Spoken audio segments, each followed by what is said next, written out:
everyone. Welcome back to the Learning Lab, where English is easy and enjoyable. And hey, before we start, please hit that subscribe button, okay? It really helps us a lot, and you don't want to miss any of our daily episodes.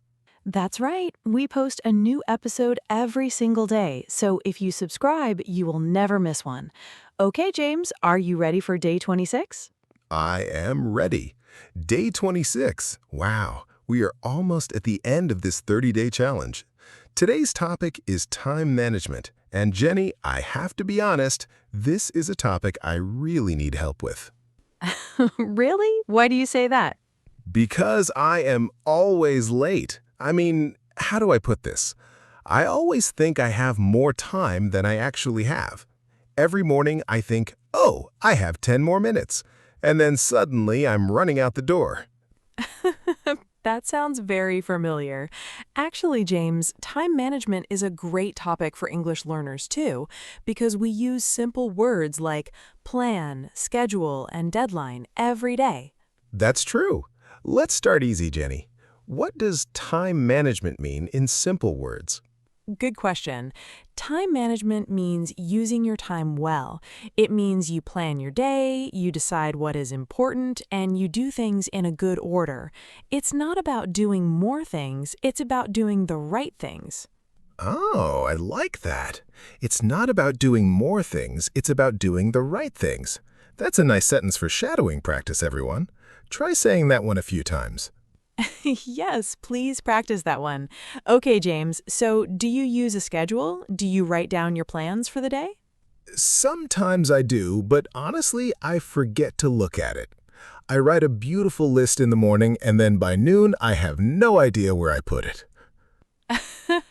That's funny, but also very common.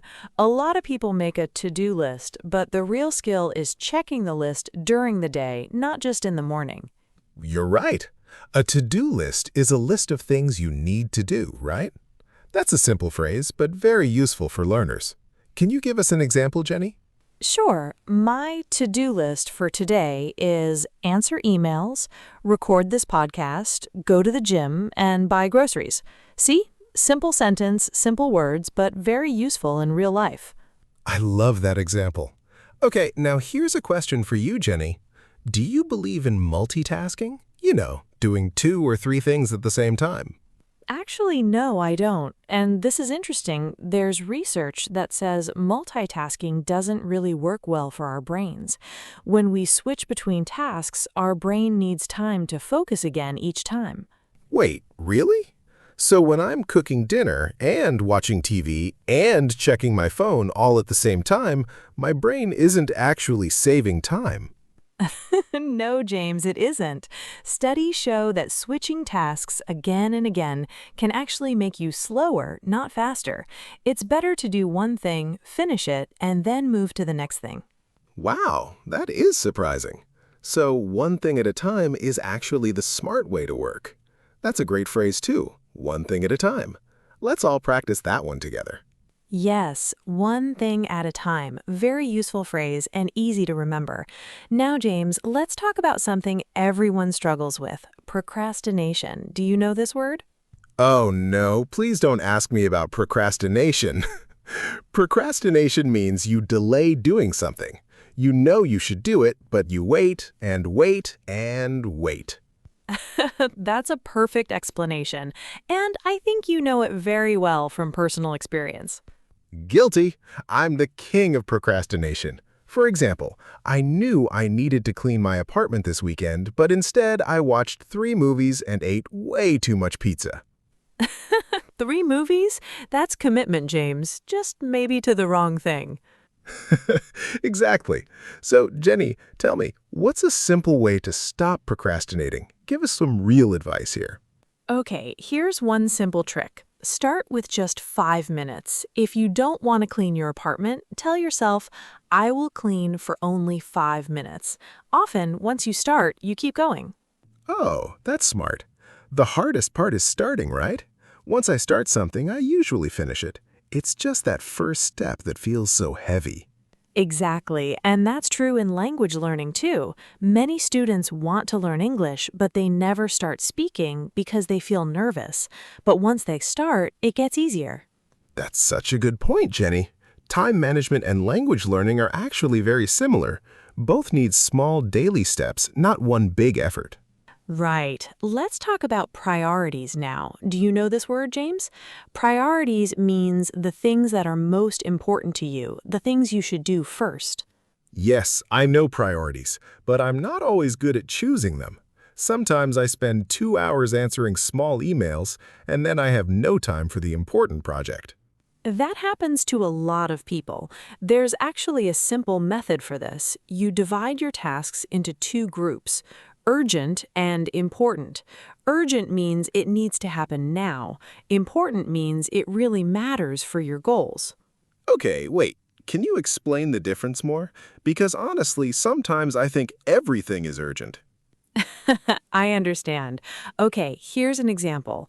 A phone call from your boss is urgent, but exercising every day, even though it's not urgent, is important for your health in the long run.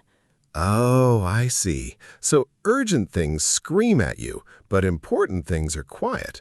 They don't scream, but they matter more. Wow, James, that's a beautiful way to say it. Urgent things scream, important things are quiet. You should write that down. Maybe I will, if I remember and if I don't lose my to-do list again. Okay, let's also talk about breaks.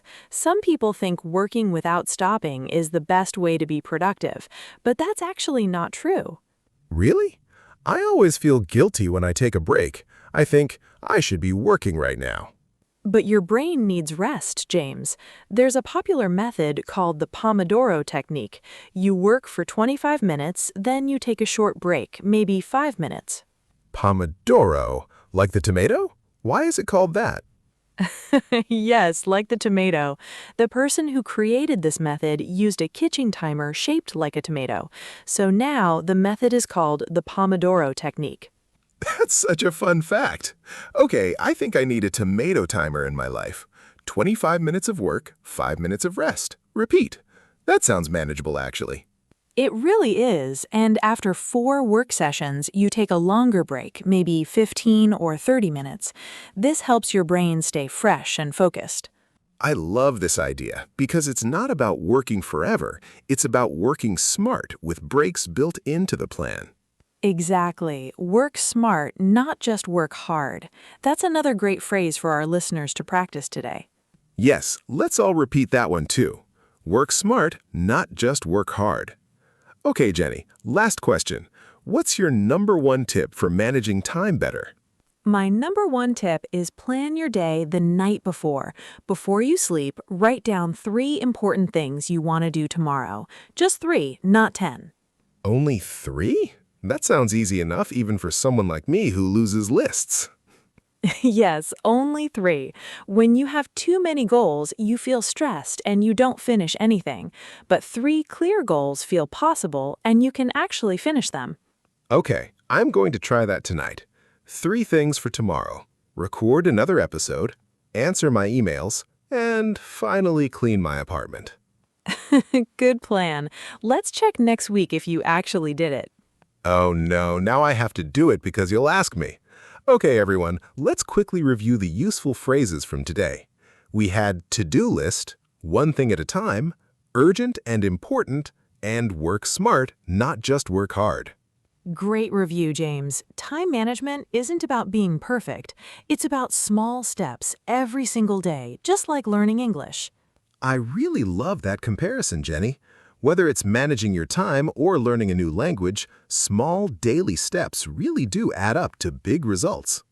Beautifully said. Okay, everyone, that's our episode for day 26.